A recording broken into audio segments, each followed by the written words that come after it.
Residents of Bloomfield neighborhood have been trying to solve this issue for years. Today I visited the neighborhood with the residents myself. Officials tell me that they have spent $14 million on demolishing properties around the county.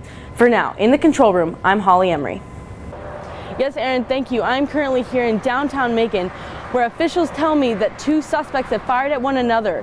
One of those suspects have been sent to the hospital with injuries, and the other suspect has ran away from the scene. Behind me you can see police trying to investigate the scene and trying to find clues of where this suspect may have gone, as well as you can see witnesses who are trying to cope with the emotions of hearing those gunshots from downtown. We do not know all the details yet, however, when we get those, I will be with you at WGXA.TV.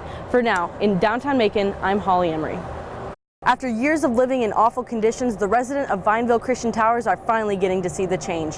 Today I spoke with the new owners and the residents about the upcoming changes. New management is simply waiting for HUD to do an inspection of the building before they start any renovations. For now, outside the newsroom, I'm Holly Emery. I am here at an active scene here in Macon, Georgia on Cynthia Ware Place Road, where I've just found out that a victim has been shot and sent to the hospital. Officials tell me that they have been looking for evidence inside the house and outside the house, and we do not know the condition of the victim so far. They will continue to update me through the night, and stay with us to find out more information. Residents of Bloomfield neighborhood have been trying to solve this issue for years. Today I visited the neighborhood with the residents myself. It feels like you back in the cave days, like you living in a hole. Residents of Bloomfield neighborhood say it hasn't always been this bad. It has changed tremendous because when you start buying a house, when you say Bloomfield, this was the area for the blacks to start that came out here. They say they have been living around this unsafe area for around 3 years. It's changed. And it was nice. When I first moved out here, you could sit on your porch and all and stuff, and folks walking up and down the street. Leroy Thomas, a resident of the community for 20 years, says he has been sending requests for someone to clean up the neighborhood for the last 5 to 6 years. This neighborhood don't have to be this way. These conditions should be enforced. For if I'm keeping my yard up, the next neighbor should do the same, just like this property.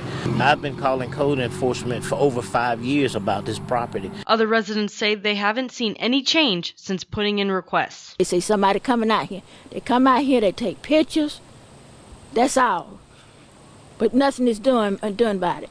According to the county, an order for demolition has finally been approved by the municipal court for one of the houses in the neighborhood. However, residents still feel like more should be done. We want our streets to be safe and clean. We want lidded streets. We want the same services that everyone else wants. We want to be a healthy community.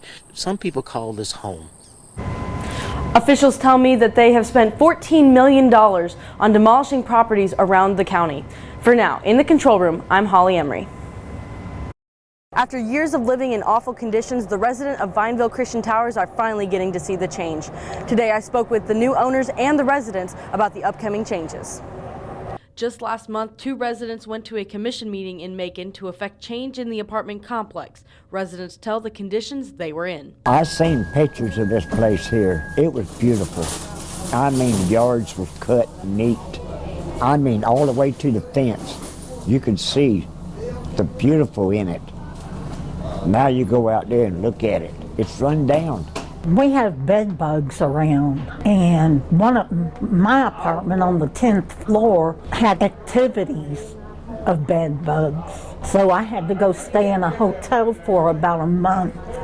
Weston Associates, a real estate developing company, is in the process of buying the property to complete renovations over the next 12 to 15 months. Our plan is to fully renovate this building. Everything in here will be new by the time we are done with it. Start at the top of the building and we work our way down. We do each floor at a time and we go right out the front door. Some of the updates residents will be seeing include a new security system, new lighting, flooring, and a working bus for transportation. With new changes about to begin, residents could not be happier. When they get this started, then I'm through dreaming. But right now I'm dreaming about this here. This is my home.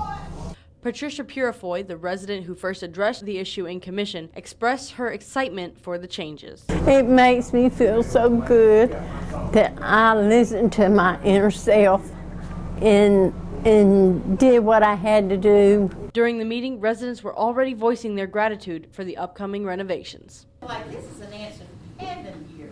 Yes. I'm so thankful. New management is simply waiting for HUD to do an inspection of the building before they start any renovations. For now, outside the newsroom, I'm Holly Emery.